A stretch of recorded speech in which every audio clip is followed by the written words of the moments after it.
Buenos días, Roberto. ¿Qué tal te encuentras? Buenos días, Mariby. Bueno, pues, aunque estoy algo ansioso todavía, tengo que decirte que estoy empezando a comprender que los ácaros tienen que formar parte de este mundo y que tengo que aceptarlos tal y como son. No puedo borrarlos de la existencia, aunque aún así te digo una cosa, me está costando mucho, porque no puedo, hay ácaros por todas partes. Vale. ¡Mete la chaqueta en la lavadora, por favor! En primer lugar, lo que deberías Es que me dan asco. Yo te explico. Hola. ¡Es que me dan auténtica repulsión los ácaros! Ven porque no... No se puede. Respiremos.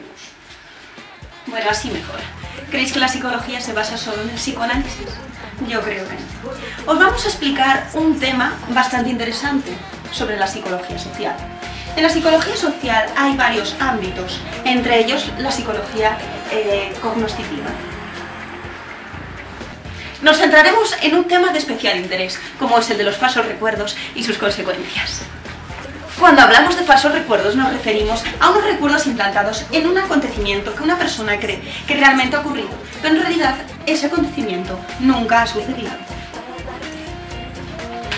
¿Creéis que todos vuestros recuerdos son falsos? ¿Creéis que podéis recordar un acontecimiento que en realidad es falso? ¿Alguien podría implantaros recuerdos falsos? Os vamos a proponer un juego. Tenéis que leer atentamente este texto.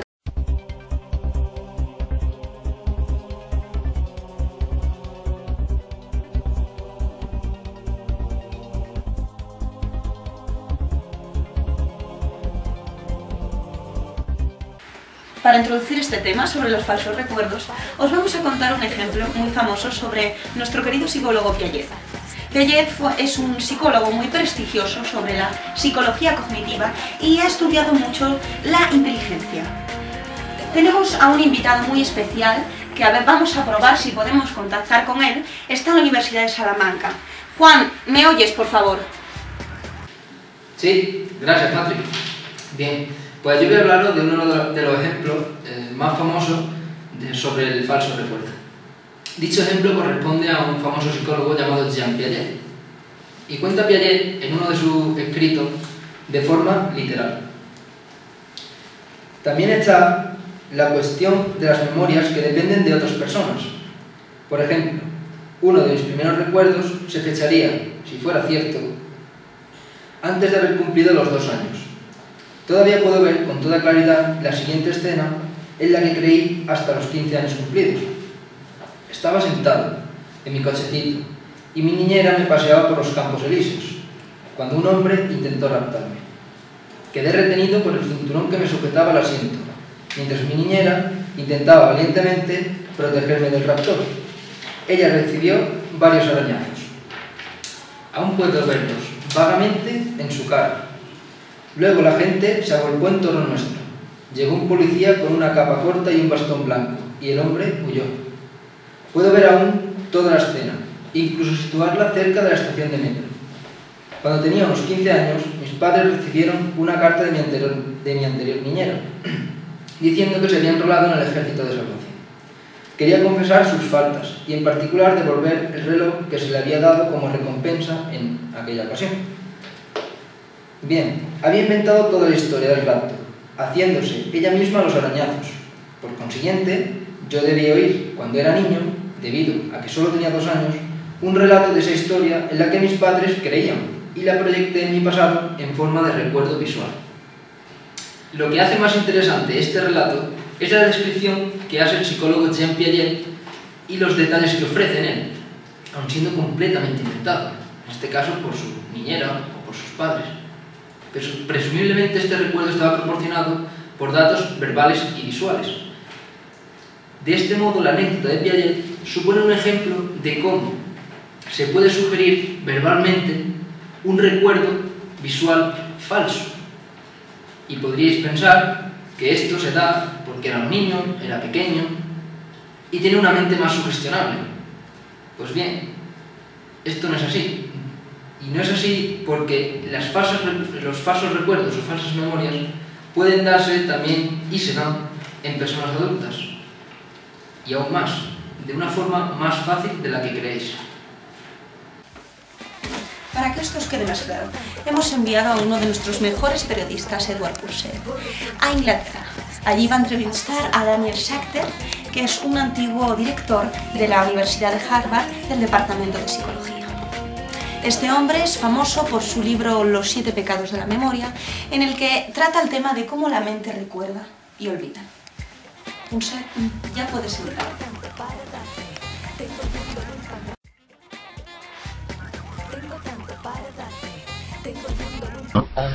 Es muy importante olvidar. Sí. Y esto también nos ayuda a entender algunos tipos de errores de la memoria. Por ejemplo, uno de los pecados de comisión, un pecado de comisión, se produce cuando cometemos un error a la hora de recordar. Y a uno de ellos lo llamo atribución errónea. Este error se produce cuando recordamos algún aspecto de un acontecimiento correctamente, pero recordamos su fuente incorrectamente. Por ejemplo, un caso destacado tiene que ver con la mala identificación de un testigo presencial, e implicó a un psicólogo llamado Donald Thompson, que también estudia la memoria. Se le acusó de violación por culpa del recuerdo de una testigo ocular, una mujer a la que habían violado brutalmente. Ella recordaba su cara con tantos detalles que la policía fue a por él y se le acusó de violación. Pero él dijo que ¿por qué no pudo haber cometido esta violación de ninguna manera? Pues porque mientras violaban a la mujer, yo estaba concediendo una entrevista en televisión sobre, mira por dónde, la memoria y las distorsiones de la memoria. No pude ser yo. Y resultó que la mujer había estado mirando el programa y recordaba su cara de la televisión, pero la atribuyó erróneamente al violador.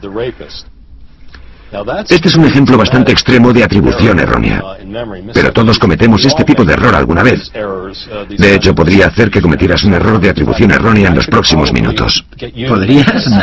Si te prestas. Sí, de verdad. Ay, ¿por qué no lo hacemos? Venga. Venga, hagámoslo. Pues ahora te voy a leer una lista de palabras, ¿de acuerdo? Diré las palabras y quiero que te esfuerces en recordarlas. Y luego te haré una prueba y veremos lo que pasa. ¿Vale? Ahí van las palabras. Caramelo, ácido, azúcar, amargo, bueno, sabor, diente, agradable, miel, refresco, chocolate, duro, pastel, comer, tarta. Muy bien, creo que lo recuerdo. ¿De acuerdo? Todas. Esta es nuestra lista. Y ahora te acabo de dar una lista de 15 palabras. Todas son preciosas las Te podría pedir que intentara repetirlas, pero no lo haré. En lugar de eso, lo que haré es hacer una prueba, ¿vale? Yo te diré una palabra y quiero que me digas si recuerdas esa palabra de la lista anterior. ¿Estás preparado? De acuerdo. Simplemente intenta decirme si estaba o no en la lista. La primera palabra por la que quiero preguntarte es sabor. ¿Estaba en la lista? No creo. ¿Crees que no? No creo. Has mencionado palabras que tenían cierta relación con el sabor, pero ninguna explícitamente, ¿eh? Pues en realidad sí que he dicho la palabra sabor. Lo dije, así que esa la tienes mal. Otra. ¿Qué tal punto? ¿Es una de las palabras? No, punto no lo has dicho. ¿No? ¿Seguro? Estoy seguro. Tienes razón, no la dije. Ahora dulce. ¿Es una de las palabras? Sí, creo que sí. ¿Seguro? Sí, casi seguro. Pues dulce no es ninguna de las palabras que he dicho. Acabas de demostrar un error clásico de atribución errónea, porque todas las palabras que he dicho estaban relacionadas con dulce. Sabías que tenían que ver con algo como dulce, como el sabor. No estabas seguro de qué. Sabor figuraba, dulce no. Pero tú has recordado dulce. Pues bien, hay varios motivos por los que sucede este error y todos tenemos tendencia a cometerlo. Un motivo es que a veces recordamos el sentido o significado general de una experiencia. Tú recordabas que todas las palabras tenían que ver con el sabor y con algo dulce, pero no recordabas todos los detalles. Se trata de un aspecto positivo de la memoria. Podemos recordar la esencia de lo que sucede. Hay algo relacionado con esta atribución errónea que yo denomino sugestionabilidad. Se trata de otro de los errores de comisión. En este caso, simplemente le sugerimos algo a alguien que podría haber pasado, incluso si no pasó, y muchas personas llegan a creer a través de la imaginación que sí que ocurrió. Nuevamente, esto es muy importante en situaciones de testigos oculares, donde se realiza un interrogatorio para sugestionarlos y se intenta influir en ellos de un modo planeado para que lleguen a creer que pasó algo concreto, y a menudo lo hacen, aunque no sea cierto. Mucho depende de las convicciones que tengan, ¿no? A veces pienso que muchas personas toman decisiones no en función de lo que ven, de lo que es bueno o malo, sino en función de lo que creen, en función de sus convicciones, si es bueno o malo, moral o inmoral. Es verdad. Esto también tiene un papel muy importante en la memoria. De hecho, está muy relacionado con el siguiente pecado de comisión que yo llamo sesgo. El sesgo. Sesgo retrospectivo. Esto se refiere a que los recuerdos a menudo están influenciados y distorsionados por nuestros conocimientos, sentimientos y creencias actuales. De nuevo, no es que simplemente desenterremos algo que sucedió en el pasado de una manera totalmente neutral, sino que a veces lo que sabemos, creemos y sentimos en el presente afecta a nuestras evocaciones de lo que creemos que sucedió en el pasado. Ha quedado claro en nuestras investigaciones. Probablemente muchas conductas dogmáticas y crueles, incluso terroristas, tienen que ver con esta capacidad que has mencionado, ¿no? Con esta capacidad de actuar en función de lo que crees y no de lo que ves. Creo que probablemente sí, porque si tus creencias te hacen distorsionar el pasado para adecuarlo a lo que crees, entonces esas creencias se acaban reforzando y se vuelven mucho más fuertes. Bueno chicos, para que esto os quede más claro, mis compañeros del equipo os van a explicar un poquito más todo el marco teórico sobre los falsos recuerdos y demás historias. Nos vemos al final. Chao. Bueno, pues yo voy a relatar un caso muy famoso sobre el síndrome de falsa memoria. En este caso se trata de Paul Ingram, acusado por sus dos hijas de prolongados abusos sexuales en la infancia, que terminó no solo aceptando él lo que parecían ser falsos recuerdos, sino que acabó inventándose inconscientemente la autoría de cultos satánicos. Paul Ingram era un rico cristiano fundamentalista y ayudante del sheriff de la localidad de Olympia, cerca de Washington, y en 88, sus dos hijas jóvenes, Erika y Julie, denunciaron que había abusado repetidamente de ellas. Ingram primero rechazó lo que parecía absurdo, pero posteriormente empezó a pensar que quizás sus hijas decían la verdad, ¿no? Aunque él no recordara nada de esto. Le aseguraron que estaba incluido en la categoría 22 del síndrome de falsa memoria y que, en la que los agresores sexuales frecuentemente hacían desaparecer de su cerebro todo vestigio de sus fechorías, pero que le recomendaron que si confesaba, pues podría reconstruir los hechos y aportar más paz a su atribulada cabeza. Ingram entonces confesó. Las agresiones de sus hijas se hicieron más exageradas, inconsistentes y menos creíbles. Terminaron incluso implicando en los abusos a toda la familia, a otros miembros de la familia local e incluso a 2 perros policías. Llegaron a hablar de violaciones colectivas, de canibalismo con fetos y otros ritos satánicos. Su madre y hermanas tampoco podían recordar nada de ello hasta que, presionadas por el pastor de la parroquia, cayeron en trances hipnóticos y destaparon recuerdos de un variado surtido de atrocidades en las que no coincidían ni unos con otros. Como vemos, Paul Ingram es una víctima inocente del síndrome de la falsa memoria y nos sirve para ejemplificar las implicaciones que este síndrome puede llegar a tener socialmente. Ahora os doy paso a mi compañera. Os voy a explicar cómo, en ocasiones, las expectativas condicionan nuestro recuerdo de los eventos. Hay numerosas pruebas que afirman que nuestro recuerdo de los eventos está influenciado por las expectativas que tenemos. Un ejemplo que se ve este fenómeno es en las competiciones deportivas. Los seguidores de un equipo suelen recordar más infracciones en el equipo contrincante. Bartlett proporcionó una explicación a por qué las expectativas colorean nuestros recuerdos. Según él, tenemos esquemas o paquetes de conocimiento almacenados en nuestra memoria a largo plazo, y estos esquemas serían los que nos llevan a formar nuestras expectativas. Por ejemplo, la mayoría de personas tenemos información almacenada en la memoria a largo plazo en forma de esquemas sobre el atraco a un banco. Por ejemplo, esta información consiste en que los hombres, los atracadores suelen ser hombres. Además suelen llevar ropa oscura y suele esperarles un coche fuera para poder huir de manera rápida.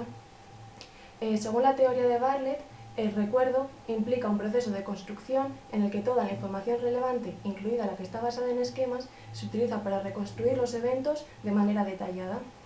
De esta manera, los testigos sobre un atraco a un banco deberían estar sistemáticamente influenciados sobre la información que tienen en sus esquemas sobre el atraco a un banco. La solución que proponen los investigadores a este problema es la entrevista cognoscitiva, que se diferencia del interrogatorio normal en que este es una situación muy tensa en que el entrevistador interrumpe constantemente al entrevistado. Además, le intenta manipular su información y le hace preguntas capciosas. Sin embargo, la entrevista cognoscitiva es una situación más relajada. Lo primero que se hace es establecer una relación entre el entrevistado y el entrevistador. El entrevistador no interrumpe para nada a la otra persona, solamente le dice algo como que le sirva de recordatorio que le ayude a recordar los eventos. Únicamente cuando el entrevistado ha recordado todos los detalles, se pasa a la siguiente fase. Sin embargo, en el interrogatorio normal no hay orden alguno. Otra manera que tienen los investigadores para mejorar el recuerdo de los eventos es pedirle a la persona que cuente lo sucedido, pero en orden inverso, es decir, empezando por el final. Esto hace que recuerden todos los eventos porque procesan de mejor manera la información. Hola, mi nombre es Elena y os voy a explicar algunos conceptos teóricos sobre el falso recuerdo. Como ya sabemos, el falso recuerdo consiste en un recuerdo implantado sobre un acontecimiento que en realidad no ha sucedido, pero que la persona lo recuerda como si lo hubiese vivido. Hay muchas evidencias de que se puede inducir a las personas falsos recuerdos sobre cosas tan terribles como haber sufrido abusos sexuales en la infancia o incluso rituales satánicos, cuando en realidad nunca ocurrieron. Incluso los propios terapeutas, en un intento sincero por ayudar al paciente en sus problemas, pueden llegar a generarles falsos recuerdos. Una de las consecuencias de los falsos recuerdos es que pueden desembocar en acusaciones muy graves que pueden privar a las personas incluso de su libertad. Y años más tarde, estas personas pueden darse cuenta mediante terapia de que esos recuerdos eran totalmente falsos y retiran sus acusaciones, pero el daño ya está hecho. Y no es lo mismo, por ejemplo, perderse en un centro comercial cuando eres pequeño que recordar un acontecimiento de abuso sexual en la infancia. Esto conllevaría un enorme dolor. Entonces nos preguntamos, ¿por qué tienden las personas a crear tan fácilmente estos recuerdos cuando conllevan consecuencias tan estrictas? Una explicación posible es que las personas que fracasan en sus metas o expectativas y sienten por ello infelicidad, buscan a toda costa una razón que pudiera llevarles a ese punto. Si una persona tiene indicios de haber sufrido abuso sexual en la infancia o cualquier otro acontecimiento traumático, lo que va a hacer es intentar alimentar esa expectativa para que justifique su fracaso en el futuro y así no tener que atribuirse responsabilidad. Están atribuyendo su fracaso a causas externas, echan la culpa a otro o a otra cosa y de esta manera no se ve amenazada su autoestima. Otra forma de crear un falso recuerdo es mediante la confabulación, lo que conocemos como rellenado de huecos, que consiste en que si tú tienes un recuerdo confuso sobre un acontecimiento, lo que intentas es buscarle sentido y por lo tanto de alguna manera te lo inventas. También puede suceder que un indicio sobre un acontecimiento que nos ha pasado se convierte en un recuerdo consolidado gracias a la corroboración de otra persona.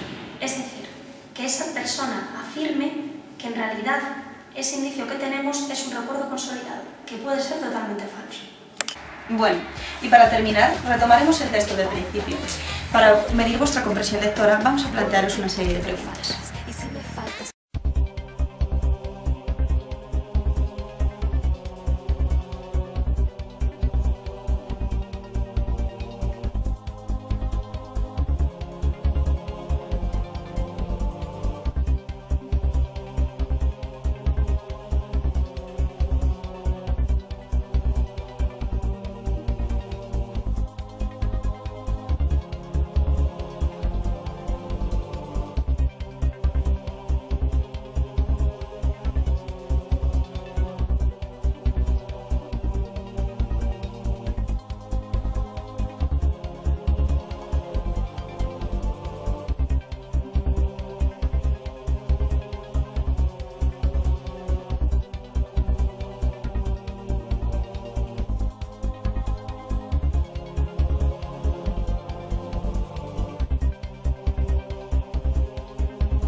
Bueno amigos, para que os quede claro, las personas que tienen falsos recuerdos no son ni unos enfermos ni unos ingenuos, ya que este proceso forma parte de los mecanismos naturales de la memoria humana.